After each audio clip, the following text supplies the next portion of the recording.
Bonjour à tous, bienvenue sur lefigaro.fr. Bonjour Sébastien Clerc. Bonjour. Vous êtes professeur et l'auteur de Au secours, sauvons notre école, un livre dans lequel vous racontez 6 années de cours mouvementés dans un lycée. Alors déjà, comment s'est passée la pré-rentrée ? La pré-rentrée s'est très bien passée. C'est l'occasion de rencontrer les nouveaux collègues, surtout d'échanger les numéros de téléphone, de s'assurer d'être en contact et puis de parler de nos exigences avec les classes et de nous organiser. Et vous redoutez l'arrivée des élèves ? Alors précisément, je suis très curieux de la rencontre avec mes nouveaux élèves. J'ai envie de retrouver la classe dont je suis professeur principal. Et il y a toujours, c'est vrai, du trac au moment d'une rentrée qui va avec l'envie de bien faire. Alors au-delà du témoignage dans le livre, vous citez pas mal de pistes pour restaurer l'autorité des profs, notamment ce que vous appelez le système de la note de sérieux. Alors c'est quoi concrètement ? Alors je dois dire que quand j'ai démarré en 2000, je me faisais durant mes premières années manger par les 4/5e de mes classes et progressivement, un peu conduit par l'amour du métier, j'ai découvert sur le terrain un certain nombre de techniques qui facilitent la tâche, dont la note de sérieux. Alors la note de sérieux, je suis parti de ce constat que les élèves sont scolaires, c'est-à-dire que ils posent souvent la question « Monsieur, c'est noté ?»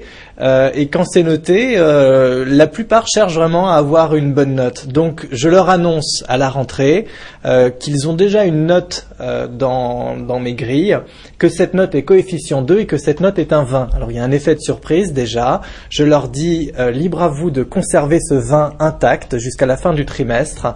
Pour cela, je leur distribue une feuille sur laquelle figurent 4 consignes simples. La première étant de ne pas bavarder, de savoir écouter.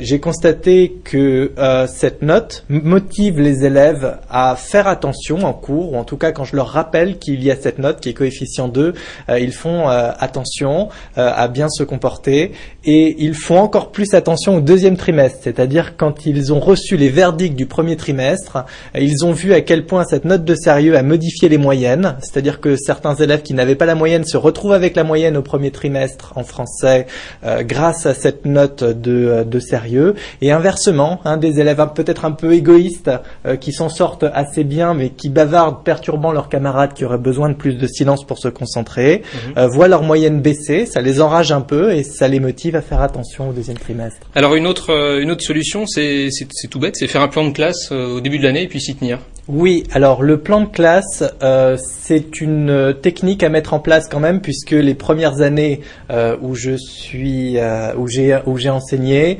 je ne l'ai pas bien fait. Donc il y a des choses auxquelles il faut faire attention quand on fait un plan de classe. C'est l'une des raisons pour lesquelles je réclamerais des cours de tenue de classe pour les professeurs enseignants, pour qu'on réfléchisse à toutes ces questions de tenue concrète des élèves. Alors un plan de classe, le plus efficace, c'est de créer des rangées d'élèves bavards et des rangées d'élèves tampons entre guillemets, c'est-à-dire des élèves plus calmes. Ensuite, de contrôler le fait que les élèves ne se retournent pas, sinon ça biaiserait le plan de classe établi. Il faut savoir que durant la première heure où on l'impose, il y a toujours une dégradation parce que les élèves cherchent à vous faire comprendre que votre solution n'est pas la bonne et à l'heure suivante, on s'aperçoit que ça a bien calmé la classe. Ça ne suffit pas, c'est-à-dire qu'il faut donner toujours plus d'efforts pour construire des cours intéressants, surtout au début, pour travailler les échanges avec les élèves, mais c'est un outil d'ordre et de fonctionnement du cours assez puissant. Et alors, est-ce que ces propositions ont reçu un accueil favorable au niveau de l'éducation nationale ? Oui, alors j'ai eu la chance, j'ai eu l'honneur d'être reçu par monsieur le recteur de l'Académie de Créteil, qui m'a dit avoir apprécié le livre. Après avoir lu le livre. Après l'avoir lu, oui, et être très soucieux du bon fonctionnement des cours. Et il m'a dit qu'une proposition que je fais dans ce livre l'intéresse particulièrement, c'est celle de cours de tenue de classe pour les enseignants débutants. Et il souhaite que nous mettions cela en place durant cette année. C'est vrai qu'il n'y a pas de recette miracle dans l'enseignement. Mais sous prétexte qu'il n'y a pas de recette miracle, il ne faut pas se refuser de réfléchir à toutes les pistes de solutions qui simplifient incontestablement le métier. Puisque quand j'ai débuté, je me faisais manger... Vous avez combien d'ancienneté dans le... J'ai 8 ans d'ancienneté. Et quand j'ai débuté, je me faisais manger, entre guillemets, par les 4/5e de mes classes.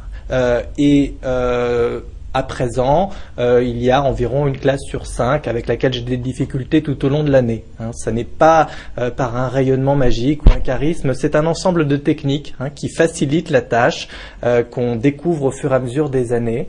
Et on nous ferait gagner du temps, on ferait gagner du temps aux élèves aussi qui viennent là pour travailler, en faisant réfléchir les nouveaux enseignants sur l'ensemble de ces données concernant la tenue de classe. Et à votre avis, comment les élèves vont prendre le livre ?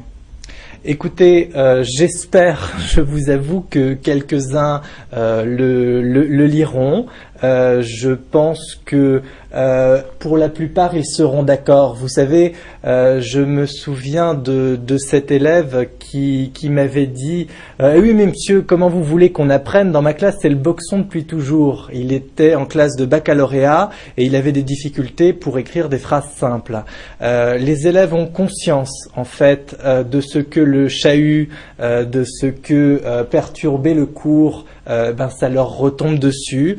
Et quelque part, ils attendent des adultes que nous leur permettions de bonnes conditions d'enseignement. Bien, merci Sébastien Clerc. Je rappelle le titre de votre ouvrage, Au secours, sauvons notre école. Et à très bientôt sur lefigaro.fr.